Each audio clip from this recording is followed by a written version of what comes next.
Ah, sí, sí es ese. De nada.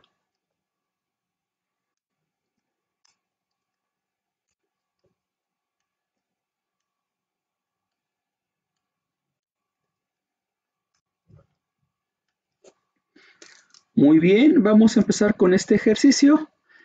La primera parte, ¿alguien me quiere hacer el favor de leer el ejercicio solamente hasta antes de empezar la parte verde?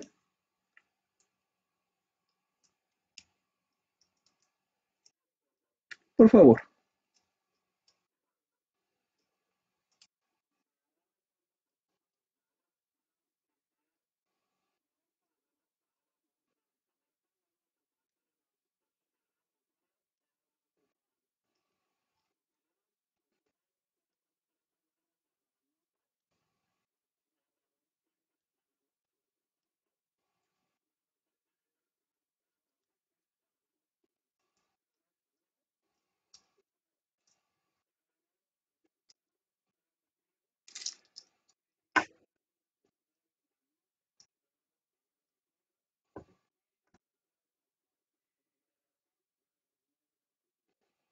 Ok, bueno, aquí tengo un error, lo vamos a corregir, que no son grados centígrados. Bueno, sí eran grados aquí son, aquí son grados Fahrenheit, vamos a colocarlo porque hice un error, grados Fahrenheit, que es igual a esta parte, ¿sale? Está bien, no es cierto, son grados centígrados, son grados centígrados. Ok, bien, vamos a tener que realizar diferentes análisis y tenemos que hacer varios cálculos.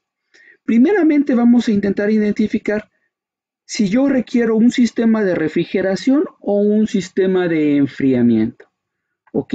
Identificar este problema en el diagrama Molière y lógicamente mostrando un ciclo de refrigeración.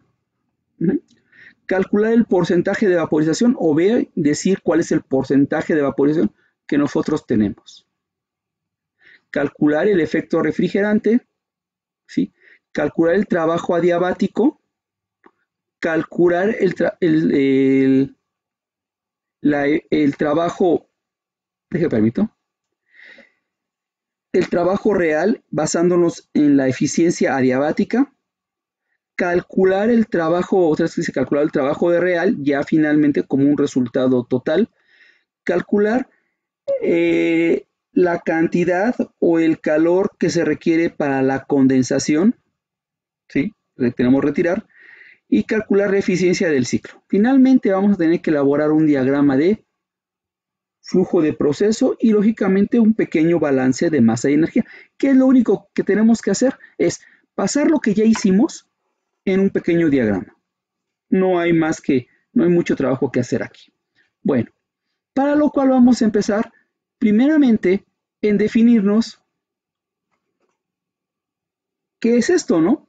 ¿Qué requiero? ¿Requiero un sistema de refrigeración o que requiere un sistema de enfriamiento? ¿Sí? Aquí esta diapositiva, pues lógicamente nos está mostrando que pues estamos en una encrucijada, ¿no? Tengo mucha información, ahora, ¿qué hago? A ustedes les pregunto, ¿qué requerimos? ¿Un sistema de enfriamiento o un sistema de refrigeración? Un sistema de enfriamiento. ¿Un sistema de enfriamiento hasta qué temperatura llega?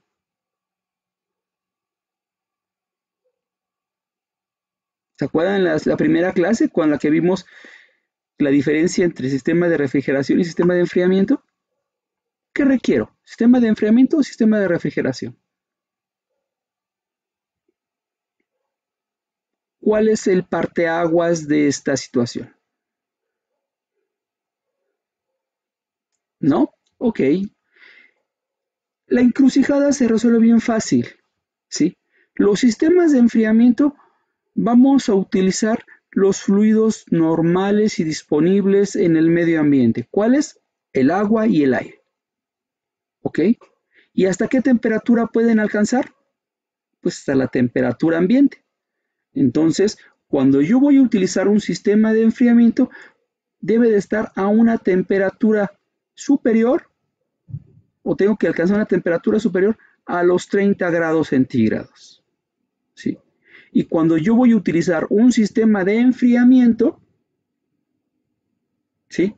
Voy a utilizar un sistema de refrigeración, voy a utilizar cuando yo quiero alcanzar temperaturas inferiores a la temperatura ambiente. ¿Sí? Aquí voy a hacer una pregunta. En nuestro problema, ¿a qué temperatura inicio? ¿Alguien lo haya apuntado? No. ¿A qué a 80 grados? Quiere decir que estoy arriba de los 30 grados. ¿Sí? Por lo tanto, si yo quiero enfriar de un producto de los 80 grados a los 30 grados, pues sí dispongo de ciertos fluidos refrigerantes, ¿no? Como puede ser el agua de enfriamiento o puede ser el aire. ¿Ok? Yo dispongo de esa posibilidad. ¿Ok? Bueno, entonces yo puedo dividir mi sistema problema en dos partes. Una parte que esté destinada a primeramente bajar la temperatura de mi producto hasta la temperatura ambiente. Y otra parte que puede ser de la temperatura ambiente hasta la temperatura final, que sería de 1 grado centígrado.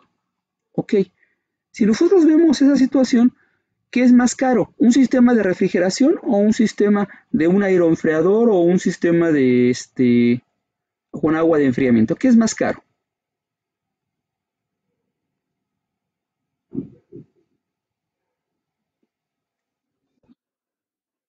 Y indudablemente un sistema de refrigeración.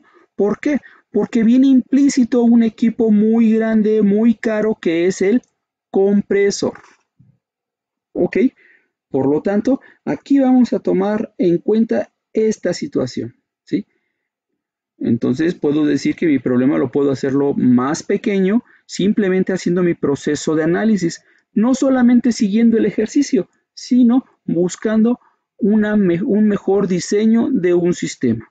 Bajar de temperaturas altas a temperatura ambiente y de temperatura ambiente o la temperatura que me den mis fluidos de enfriamiento hasta la temperatura y otro sistema de refrigeración hasta la temperatura objetivo. Ok, eso es lo que nosotros estamos buscando. Empezar a crear ese concepto de diseño. Ok, posteriormente tengo que empezar a buscar un sistema de refrigeración o un sistema de refrigerante que sea útil para mis fines. Ok, en este caso pues podemos agarrar todos los diagramas Molière que nosotros ya disponemos y empezar a buscar y empezar a ubicar la temperatura objetivo. Buscar que se encuentre en un lugar céntrico de nuestro diagrama. Ok. En otro caso podemos pensar que podemos utilizar fluidos fríos. ¿Sí? Como cual la corriente de alimentación, en este caso puede venir fría y yo la puedo utilizar en algún momento, alguna otra corriente, la puedo utilizar para estos fines. ¿Sí? Por lo tanto, también podemos considerarlo como un sistema de refrigeración, los sistemas o fluidos fríos. Ok, ya con esto resolvemos la gran encrucijada de qué decidimos hacer. ¿Tomamos todo un sistema de refrigeración o tomamos la combinación de dos sistemas, sistema de enfriamiento y sistema de refrigeración? Hasta aquí nosotros entendemos esta situación. ¿Sale? Ok. Posteriormente vamos a empezar a encontrar y vamos a buscar en nuestros diagramas uno que más o menos se apegue a mis necesidades. ¿Cuál fue el primer punto que encontramos? Pues la temperatura objetivo, que va a ser 1 grado centígrado. 1 grado centígrado se encuentra en este lugar, por lo tanto, el diagrama me puede funcionar perfectamente. Si nos damos cuenta, también me puede alcanzar a cubrir la temperatura de la alimentación del fluido caliente. que sería 80 grados. Quiere decir que me cubre perfectamente toda una gama. Sí, ok. Agarramos nuestro diagrama Molière, identificamos qué es lo que tenemos. Tenemos la curva de vaporización o la campana que nosotros identificamos. Encontramos el punto crítico, encontramos los valores de presión atmosférica y tenemos esta información. Perfecto. Bueno, una vez que ya reunimos esta información, vamos a empezar a trabajar, ¿sí? Lo primero que vamos a hacer es, bueno, en mi problema no me dijeron que tenía que utilizar algún fluido en especial, un fluido de enfriamiento, ¿sí? Entonces, ¿qué fluido de enfriamiento voy a utilizar para un sistema de refrigeración? El que está más barato, el más simple, el que me representa menos cantidad de problemas, va a ser el aire, ¿ok? Claro que el aire pues tiene ciertas características y bueno, pues va a tener que utilizar gran cantidad de masa para poder hacer ese enfriamiento. Y más que masa, volumen. Por lo tanto, los equipos son bastante grandes, pero funcionan perfecto. Utilizamos el más sencillo, que sería el correspondiente al aire. Bueno, tomamos el aire. Ahora bien, ¿a qué temperatura vamos a manejarlo? Tenemos que hablar sobre la ubicación geográfica, o tenemos que preguntar la ubicación geográfica de los equipos o de la planta Entonces, en base a eso yo obtengo información.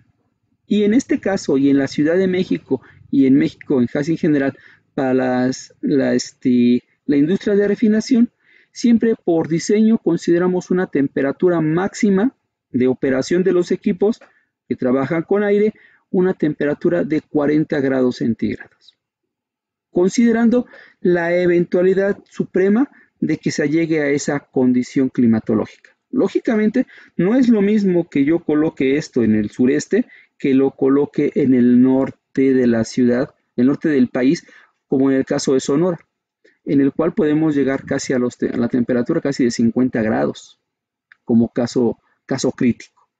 Vamos a considerar en este caso la temperatura ambiente de diseño, 40 grados centígrados, con la posibilidad de este aire. Por lo tanto, yo voy a tener que empezar definiendo que para que mi equipo funcione eficientemente y logre alcanzar los objetivos deseados, voy a considerar un delta de temperatura de 5 grados. Ok, ¿es pequeño? En este caso lo estoy considerando pequeño, 5 grados. ¿Puedo considerar 10? Sí. Entonces, si yo considero un delta de 5 grados, voy a colocar primeramente una línea que va a decirme que vamos a trabajar como diseño de mi sistema de refrigeración en 45 grados. Inmediatamente que yo identifico esta temperatura de 45 grados, voy a hacer el trazado de una línea totalmente paralela al eje de las X. ¿Ok? La trazo en donde correspondería el valor de 45 grados. Una vez que yo trazo esta línea, voy a poder identificar cuál es el valor de presión, en este caso unidades de megapascales, le corresponde ese valor de temperatura. ¿Ok? Me están dándome un resultado de 1.3 megapascales. Yo lo estoy haciendo de una forma un poquito más redondeada. Ustedes, si lo quieren realizar, podrían detectar algunas desviaciones un poco más grandes o pueden calcular un valor más preciso, ¿sí? O sea, solamente para que se nos haga más fácil la secuencia de cálculos, ¿ok? Posteriormente, una vez que nosotros identificamos la presión a la cual va a operar mi sistema en el valor de alta presión, vamos a encontrarle una asociación de cantidad de energía requerida para poder hacer esa situación, ¿sí? Y en este caso encontramos el valor de la entalpía. En este caso nos correspondería a un valor de 260 kilojoules por kilogramo. Encontramos estos valores, ¿sí? Otro dato importante que en este momento podemos identificar es el valor de la presión atmosférica al nivel del mar, que correspondería a una presión de 0.1 megapascales. Por lo tanto, esta línea, si nosotros podemos identificar en nuestro diagrama, en todas las líneas corresponden en líneas punteadas, a excepción de esta, que corresponde a una línea continua. Al igual, la equivalente a 10 atmósferas, ¿sí?, también se encuentra en una línea continua. Perfecto. Simplemente lo identificamos y esto lo vamos a empezar a trazar. ¿Ok? Ya tenemos cierta cantidad de información. Ya encontramos el punto 1, o conocido como nosotros lo mencionamos como H1. ¿Sí? Ok. ¿Alguien me va siguiendo en su diagrama? Sí. Perfecto. Vamos a realizar el siguiente paso. Nuestro siguiente paso es encontrar la temperatura objetivo. Mi temperatura objetivo es una temperatura de 1 grado centígrado. Bueno, simplemente la identifico en mi diagrama, ¿sí? Como mencionamos y como dice que la temperatura objetivo y la temperatura de degradación hay cierto margen, bueno, pues voy a considerar ese margen. Quiere decir que si yo bajo para tener eficientemente mi equipo de intercambio de calor, yo le puedo dar un delta de 5 grados. ¿Sí? Lo mismo que hicimos para la parte del aire que nosotros pudimos detectar, vamos a detectar una temperatura de delta de 5 grados. Por lo tanto, me va a dar una diferencia o un valor de temperatura que yo voy a controlar de menos 4 grados. Ok, ya la tengo. Por lo tanto, la voy a identificar y la voy a trazar en mi diagrama, totalmente paralela a la línea de las X. ¿Sí?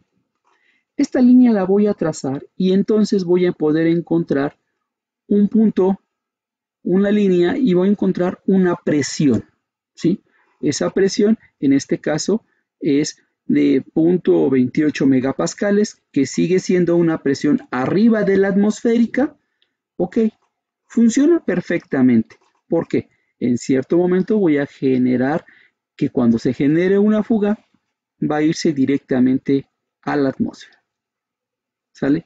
Aquí ya lo tengo perfectamente identificado. Ok, como nosotros encontramos el punto H1 y encontramos el valor de entalpía correspondiente a este punto 1, exactamente seguimos esta línea y en el punto en donde se crucen, la línea que desciende o que baja del punto 1, podemos encontrar el valor de punto 2, ¿sí?, o de H2. Este punto de H2 tiene ciertas características.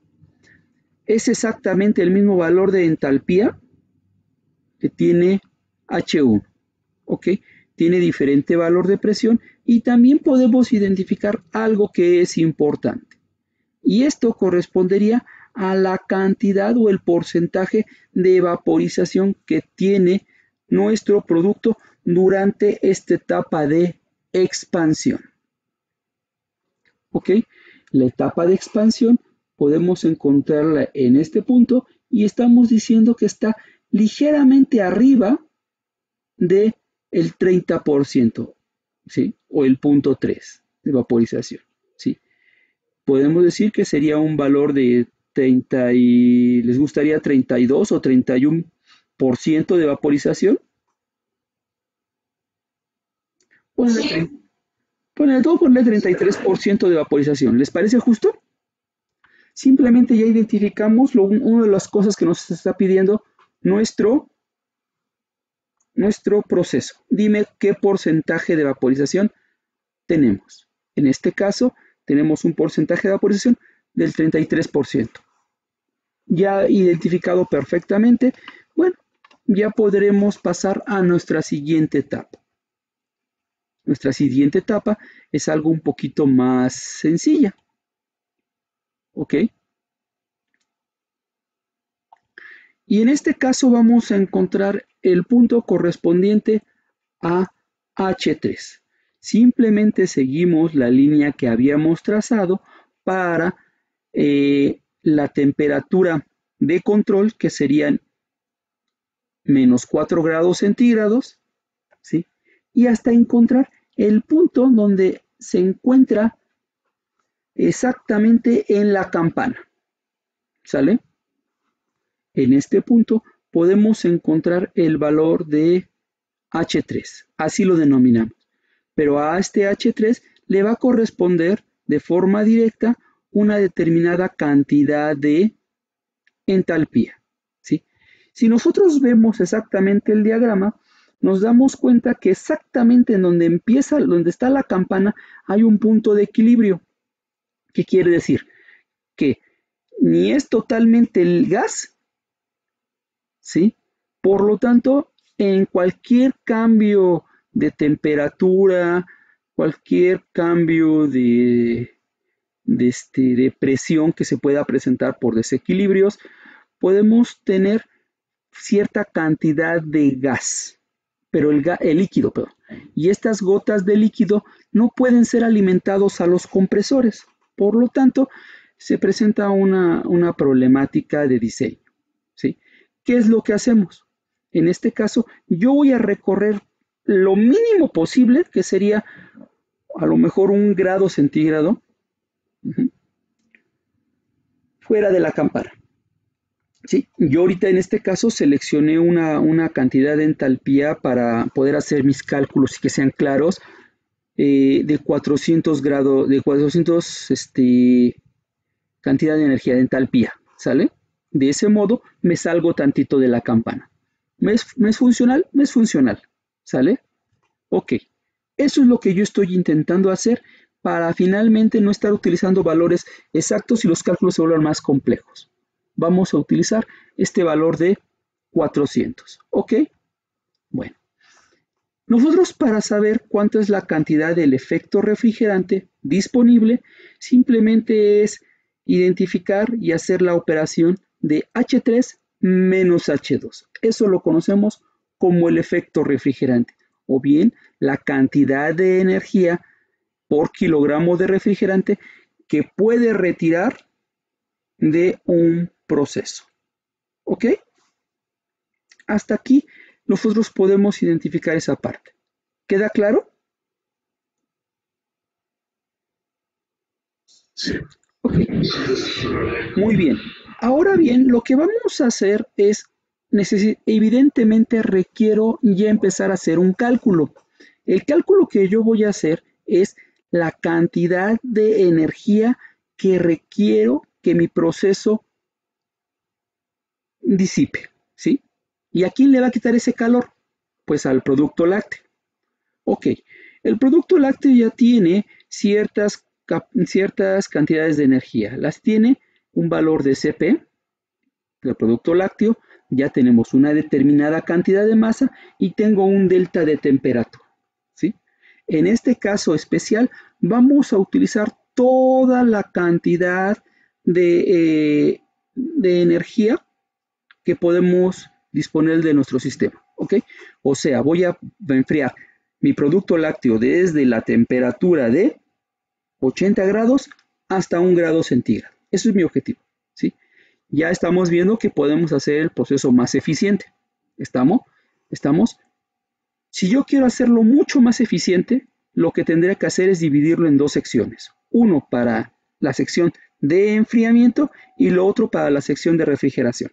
En este ejemplo voy a utilizar toda la cantidad de el calor y todo el sistema, toda la capacidad del de refrigeración. ¿Ok? Bueno, empecemos con la primera parte. Vamos a calcular la cantidad de energía que yo tengo que disipar. Bueno, primero mencionamos que el calor total va a ser igual al valor del Cp. ¿De quién? Del producto lácteo. El producto lácteo tiene un Cp de 3.89 kilojoules por kilogramo grados centígrados. ¿Ok? La masa de producto que quieres enfriar, en este caso, son 10.000 kilogramos. ¿Sí? ¿Cuál es el delta de temperatura?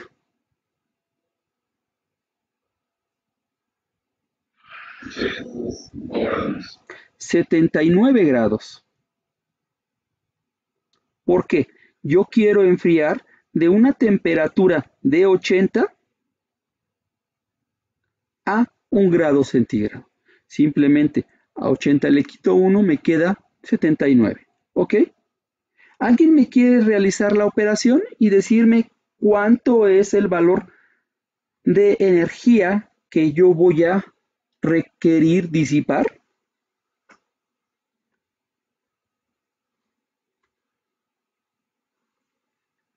¿Sí tienen su calculadora a la mano?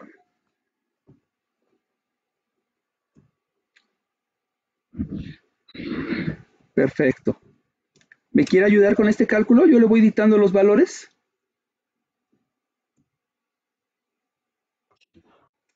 Entonces tenemos 3.89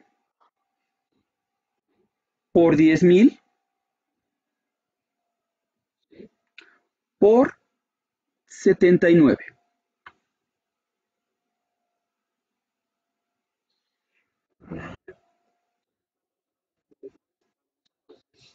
Ah, caray. Bueno, quiere decir que yo tengo 3.072.100 kilocalorías, kilojoules, ¿sí? Bueno, 73.100, perfecto. Ahí está, 3.073.100. Con este valor de 3 millones es lo que yo quiero retirar de mi proceso, ¿sale? Ahora bien, quiero saber cuánta es la masa de refrigerante que yo tengo que utilizar para mi proceso, ¿sí? Simplemente yo voy a empezar calculando el efecto refrigerante. H4, H3 menos H2, ¿cuánto me da?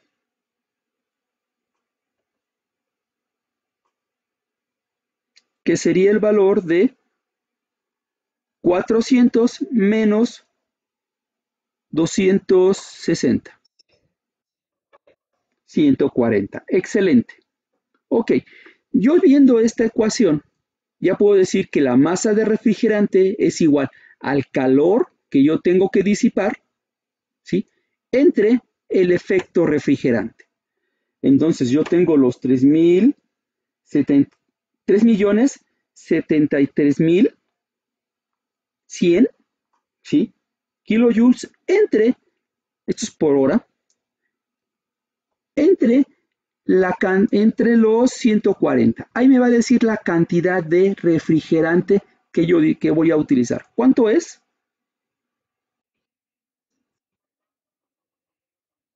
Ahí tantito. 20.900, ¿qué? ¿50?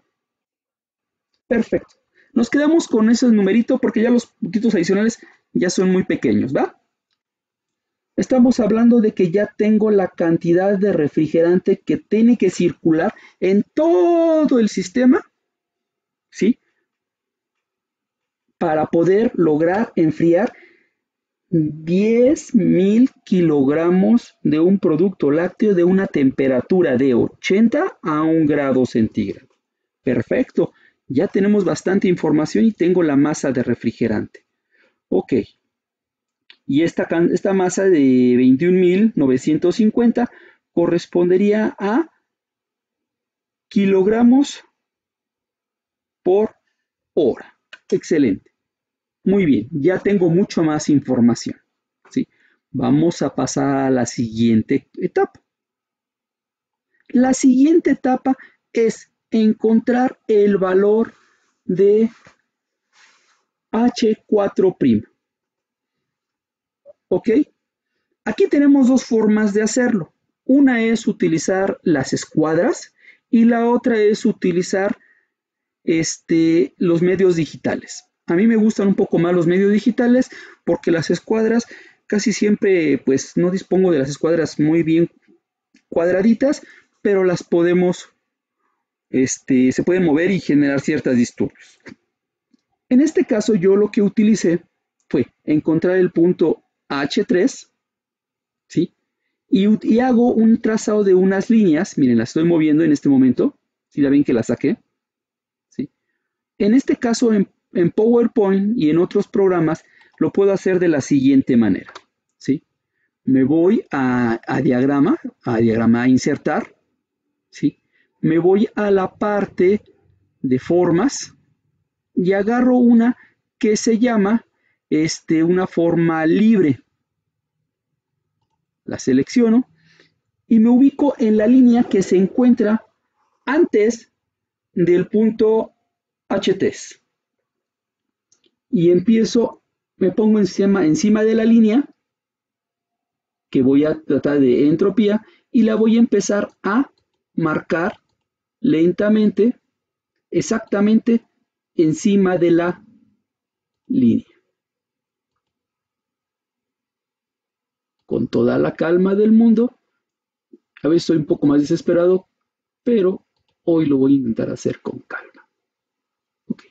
Tracé varios puntos. Perfecto. Cuando quiero terminar, simplemente le doy doble clic y se construye totalmente la línea. Perfecto. Es una forma de hacerlo. Lo que voy a hacer es que una vez que tengo esta línea y utilizando solamente las flechas de mi teclado, la voy a desplazar hasta que me encuentre con el punto que yo definí como H3. Perfecto.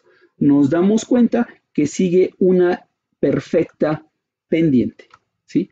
Ese punto que yo siguiendo esa línea lo tengo identificado ahí. Perfecto. Del otro lado, del lado contrario, el lado derecho del punto 3, hago exactamente lo mismo. Trazo esa línea y la voy a desplazar nuevamente con las flechas hasta encontrarme con el punto H3. Lo que nos estamos dando cuenta es de que las líneas no se unen exactamente en el punto que nosotros tenemos identificado fácilmente. ¿Qué es lo que voy a hacer? Voy a hacer un pequeño zoom para que lo podamos ver. ¿Qué fue lo que pasó? ¿Sí? La primera línea, la que se encuentra del lado izquierdo, está aquí. Y la línea que se encuentra del lado derecho, ya proyectada, se encuentra en este lugar. ¿Qué es lo que sucede? Si nosotros nos damos cuenta, pues va a quedar en un punto, digámoslo, medio. Es una forma muy rápida de poder aproximarlo, ¿sí?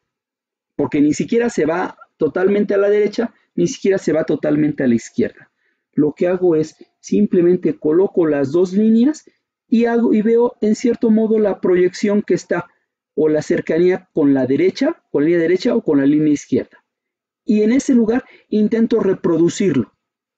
Y en ese punto yo puedo encontrar el valor de H4', porque sigue dos líneas que son totalmente, bueno, son diferentes, ¿sí? No son totalmente paralelas. Por lo tanto, de ese modo lo puedo hacer. La otra forma que lo puedo hacer es utilizando la regla de la campana, ¿sí? Lo voy a hacer otra vez lejos para que se vea. Ok. La forma de la campana es simplemente encuentro el valor que se encuentra con la línea trazada de alta presión, ¿sí? Y con la línea de entropía que yo tengo y le hago el cálculo de la entalpía o mido el valor de la entalpía. Lo mismo hago con la otra línea y hago ese cálculo. Simplemente lo que hago es verificar cuánto es lo que se separa de cada uno de los puntos y hago esa pequeña diferencia y me da ese valor. A mí me gusta más el modo gráfico, ¿sí? me da una forma rápida de poderlo encontrar y sin tantas complicaciones y sin tantos cálculos y diferenciales entre uno y otro. Simplemente aquí utilizamos la regla, ¿sí? La regla de la palanca o bien lo que utilizamos como la regla de 3, que es exactamente lo mismo, nos funciona perfectamente. En este caso, lo vamos a utilizar por el método gráfico y nos está resultando que tenemos una temperatura muy aproximada a los 50 grados centígrados. Desde mi punto de vista, lo encuentro en 52 grados centígrados, el punto H4'. ¿Ok? ¿Hasta aquí vamos bien? Sí, profesor. Excelente.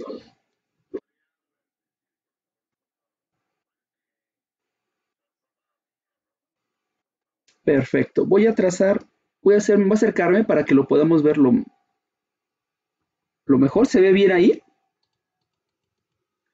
Yo tengo esta línea que yo tracé previamente,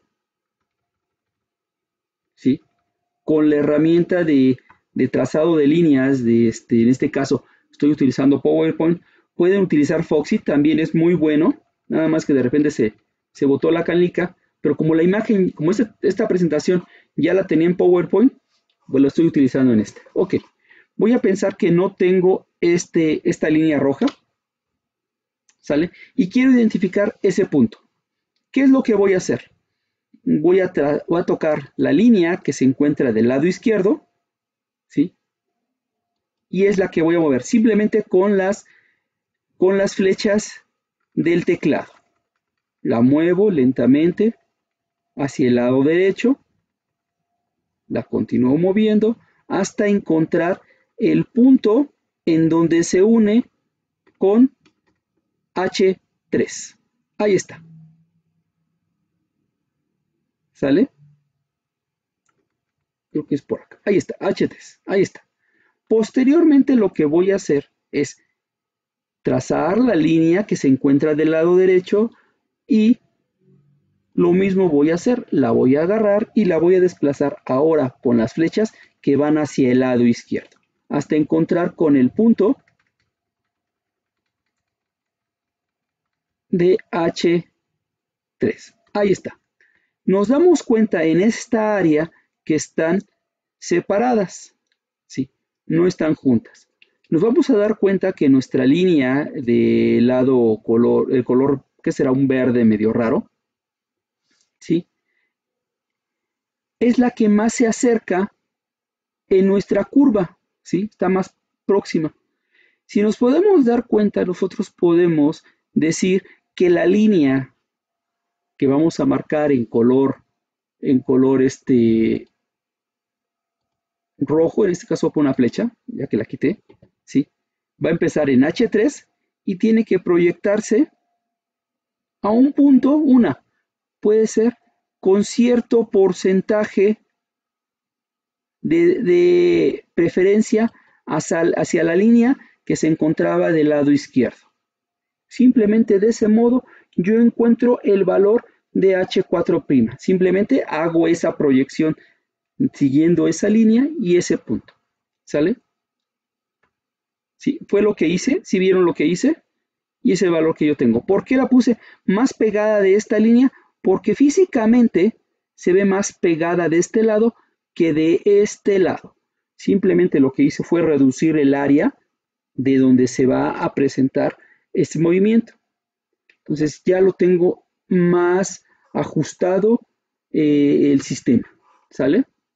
Ya tengo menos probabilidad de errores. Como es un método gráfico, siempre vamos a depender de la visión de la persona que realiza el cálculo, ¿no? O el trazado de líneas. ¿Estamos de acuerdo, chicos? Perfecto. ¿Quedó claro? ¿Escucho?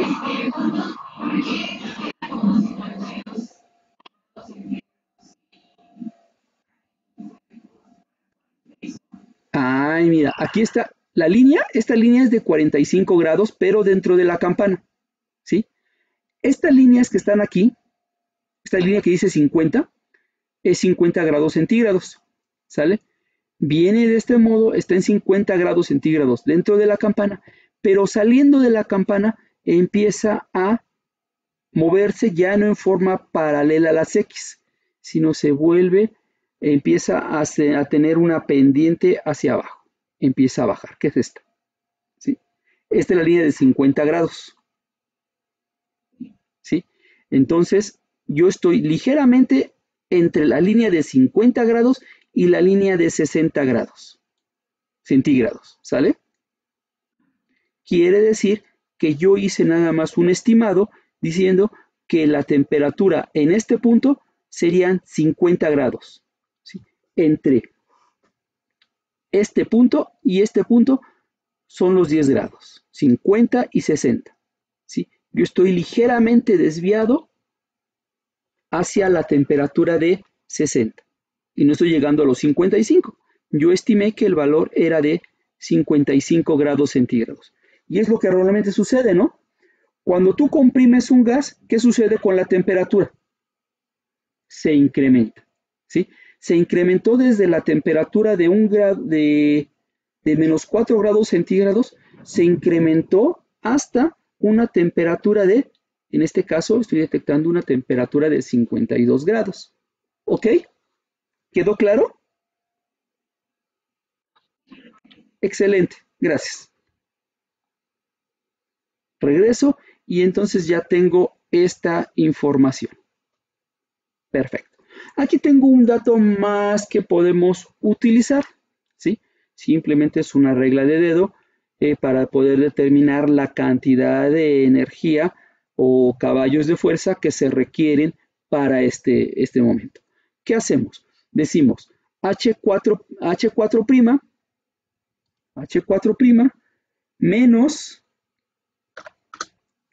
menos H3, yo puedo decir que es eso multiplicado por la masa de refrigerante y multiplicado por 0.003725.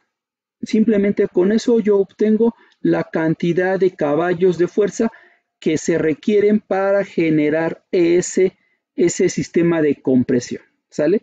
Pero esto es solamente la parte ideal, porque estoy siguiendo exactamente la línea ideal, ¿sí? Bueno, en este caso, pues ya lo podemos realizar y podemos identificar esa cantidad de energía o de caballos de fuerza que se requieren para lograr ese efecto. ¿Ok? Pero ¿qué pasa? En la realidad, los compresores, pues no son ideales. Siempre pierden cierta cantidad de energía. ¿Sí? Voy a empezar con esta parte mencionando que los compresores tienen ciertos porcentajes de eficiencia. Yo en este caso voy a pensar que mi eficiencia es del 75% de mi compresor. ¿Sale? Voy a utilizar simplemente la regla de la campana. ¿Sí? Yo identifiqué, ya tengo tres valores. H3 y H4'. ¿Estamos? ¿Sí? Ese valor va a equivaler, en este caso estoy dando esta idea de que va a tener el 75% de eficiencia. ¿Sí? Utilizando simplemente la regla de la campana o bien la regla de 3, yo digo lo siguiente. ¿Sí? Si 75%, voy a quitar aquí. Si 75%, aquí está un error, 75% es igual a 30, porque vamos de 430 menos 400 me da 30, ¿sale? ¿Sí? Esto es igual al 75%. ¿Sí? La pregunta es, entonces, ¿cuánto es igual al 100? Simplemente hacemos la regla de 3, decimos 100 por 30 entre 75. ¿Cuánto me da?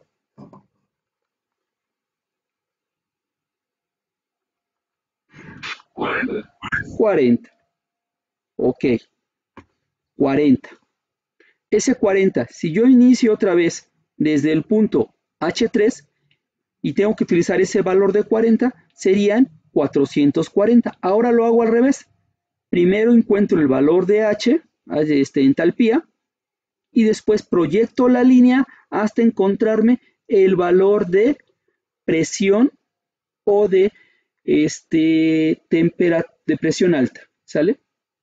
Que es la línea de color azul. La proyecto y entonces ahí encuentro el valor de H4, ¿sale? Y en este caso me estamos identificando ya ciertos valores, como una, que la temperatura se incrementó. Ya no era de los 53, 52 grados, ahora subió a 60 grados centígrados. ¿Sí? Siguiendo esta línea, la proyecto aquí, choque en este punto y encuentro el valor de esa energía. ¿Sí? Estoy considerando cierta eficiencia del compresor.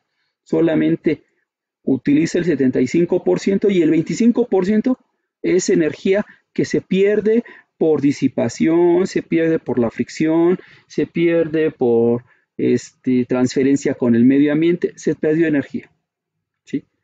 En este caso, me está resultando que yo tengo que utilizar mayor cantidad de energía de la ideal. ¿Sí? Que en este caso fueron solamente 10 kilojoules por kilogramo. Y con eso ya encuentro el valor de H4. Esta es la forma gráfica. Suena bastante sencillo poder identificar, considerando que yo tengo que me den un valor de eficiencia del compresor. ¿Ok? Hasta aquí lo tengo bien y tengo el punto H4.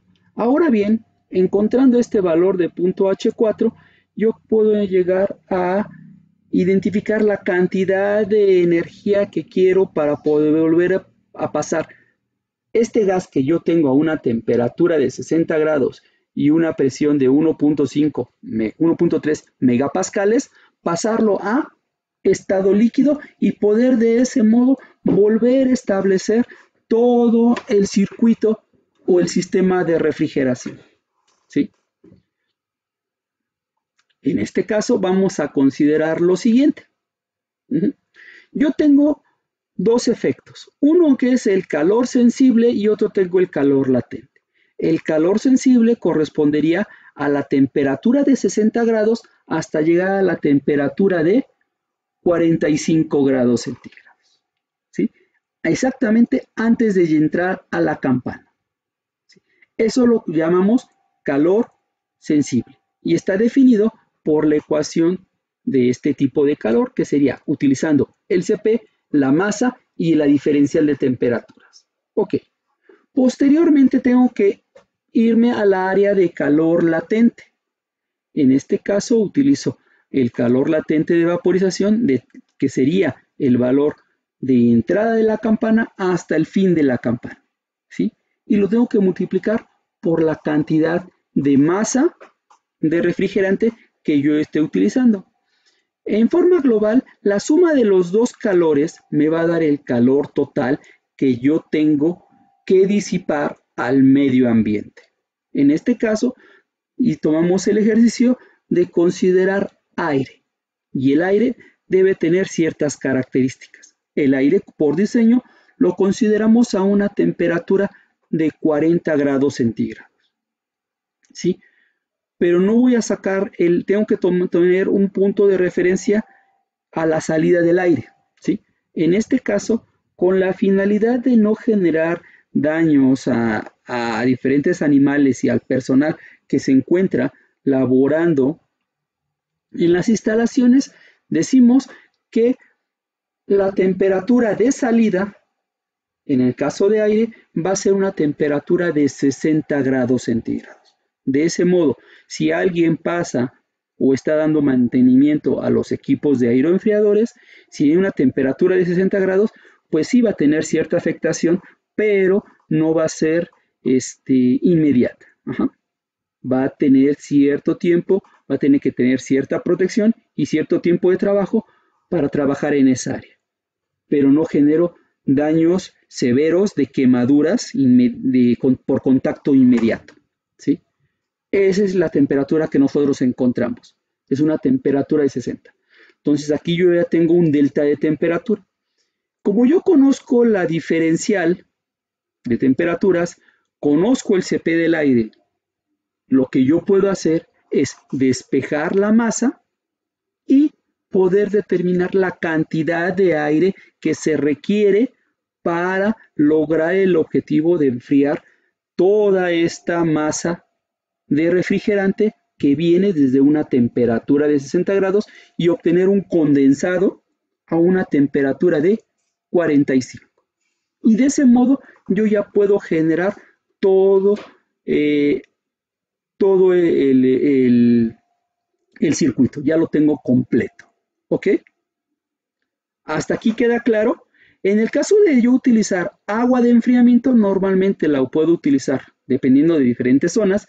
Puedo considerar que el agua de entrada puede entrar a 32 grados y el agua de salida pueden salir a 42 grados. Hasta aquí. ¿Queda claro esta situación, chicos?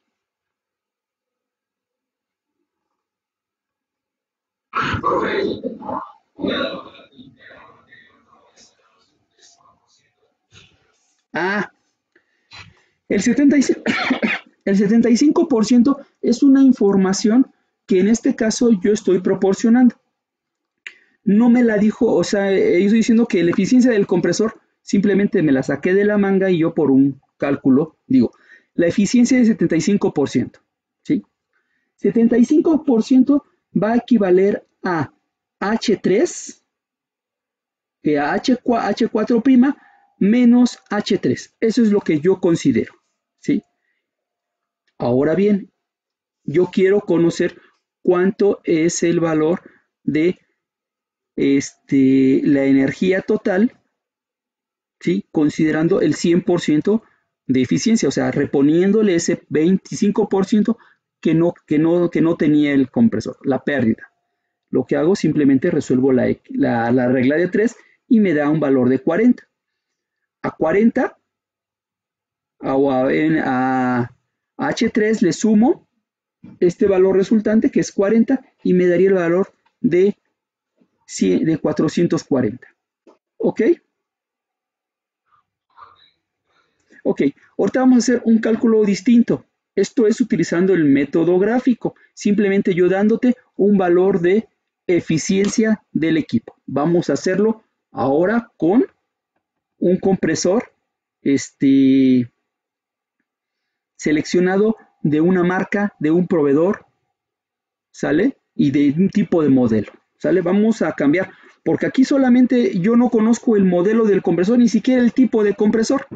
Sé que es un compresor, pero no conozco nada más que sobre él. No he definido nada, simplemente como punto de partida. ¿Ok? Posteriormente y tendré que ir depurando toda la información que yo obtenga de este diagrama, porque tengo que empezar a meter la información que me proporciona el fabricante y la información de algunos criterios que yo voy a ir adicionando. ¿Ok? ¿Sale, chicos? Bueno, finalmente,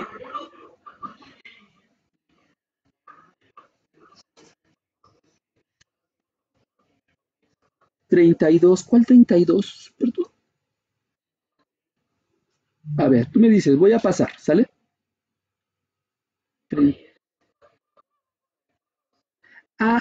Son datos, estos datos son datos que te va a proporcionar el sistema de agua de enfriamiento.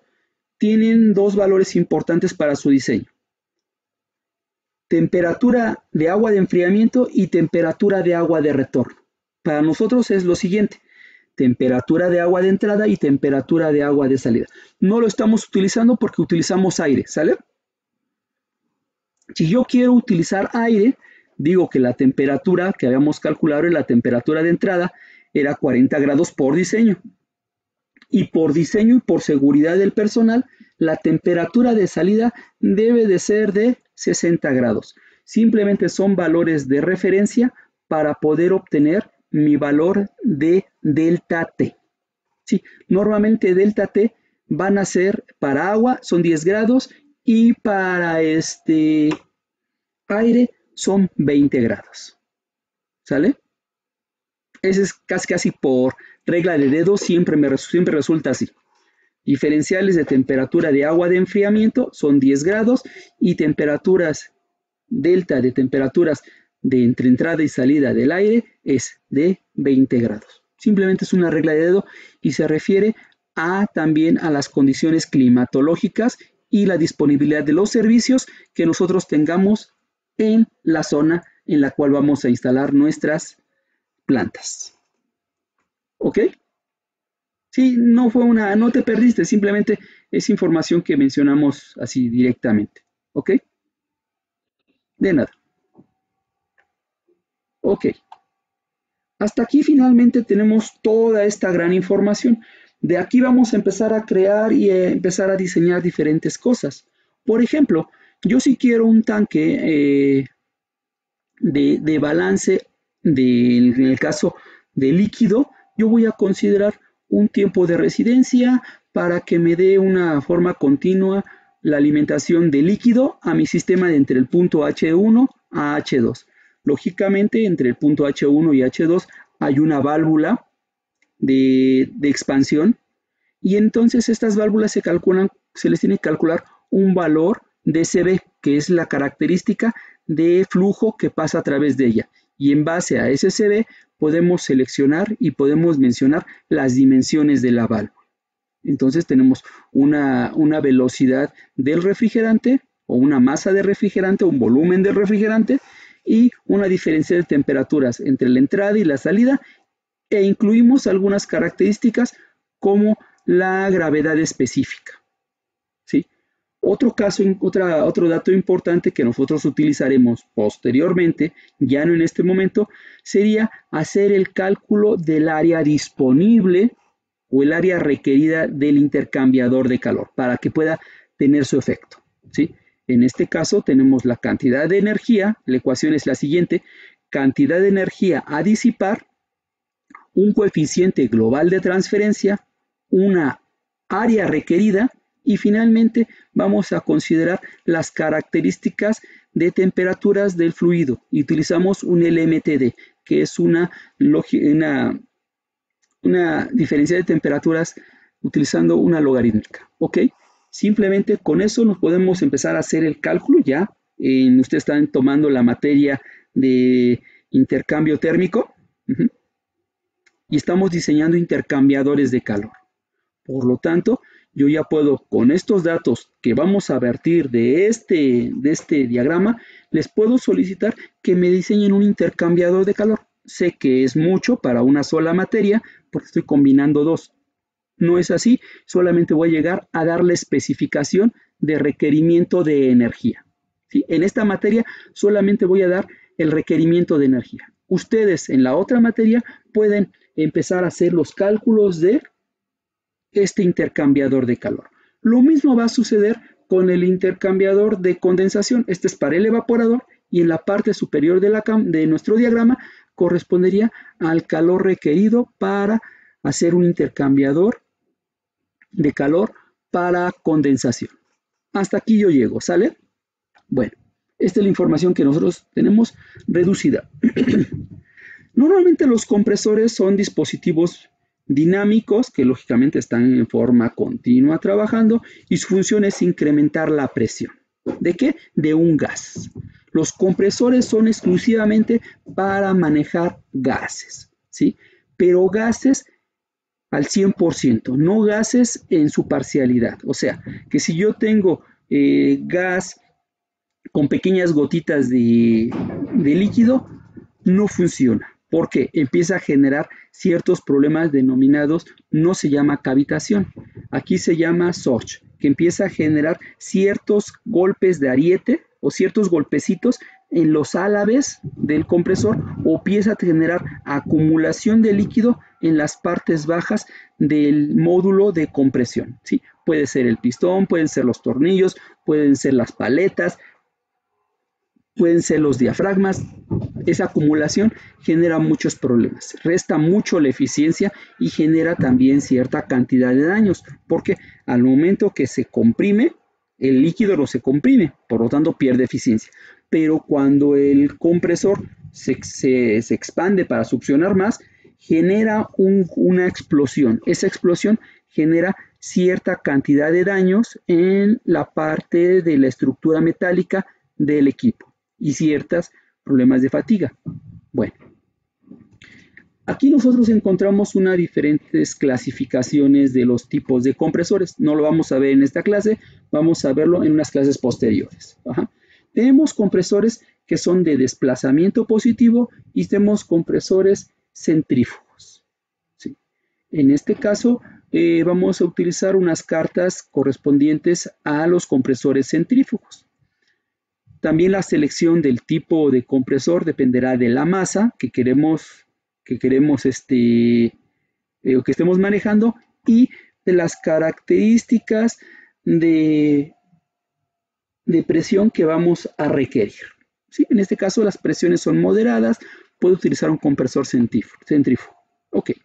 Normalmente para el cálculo de los compresores utilizamos unidades inglesas que en este caso van a estar en pies cúbicos por minuto o pueden ser pies cúbicos por día y en determinado caso esa es la forma que nosotros lo usamos. Ahí ya en otros, ya actualmente pues ya estamos más llegándonos a la parte de las condiciones internacionales, por lo tanto ya podemos contarlo en metros cúbicos por hora, que es mucho más fácil para nosotros, ¿ok? Bueno, llegamos a esa parte. Entonces, lo que vamos a hacer ahora es reunir toda la información que ya vertimos en nuestro diagrama en una pequeña hoja para mencionar qué es lo que tenemos, ¿sí? Vamos a encontrar ciertos valores de conversión que puede ser de BTUs a kilojoules. Tenemos las conversiones de presión en kilogramos megapascales a kilogramos a PSIs. Tenemos la conversión de libras por hora a kilogramos por hora, lo de grados centígrados a Fahrenheit, de Fahrenheit a centígrados, de centígrados a Rankine. Todas las conversiones que nosotros queramos tenemos que ponerlas. ¿Por qué? Porque al fin de cuentas nos van a ser útiles. Ahorita puse algunas solamente como referencia. Siguiente parte. Nosotros obtenemos todos los datos de nuestro gráfico y vamos a encontrar H1, vamos a poner el punto de H1, el punto de HA, el punto de H2, H3, H4' y H4. Simplemente para tener reunida esta información, no mostrarla en un diagrama. Porque cuando nosotros hablemos de una memoria de cálculo, nosotros no partimos del gráfico, partimos de los datos puros que nosotros tengamos. Ajá. Ok. Hay datos adicionales que nosotros vamos a requerir, como el valor de K. En este caso vamos a utilizar un valor de K y voy a mostrar por qué lo vamos a utilizar.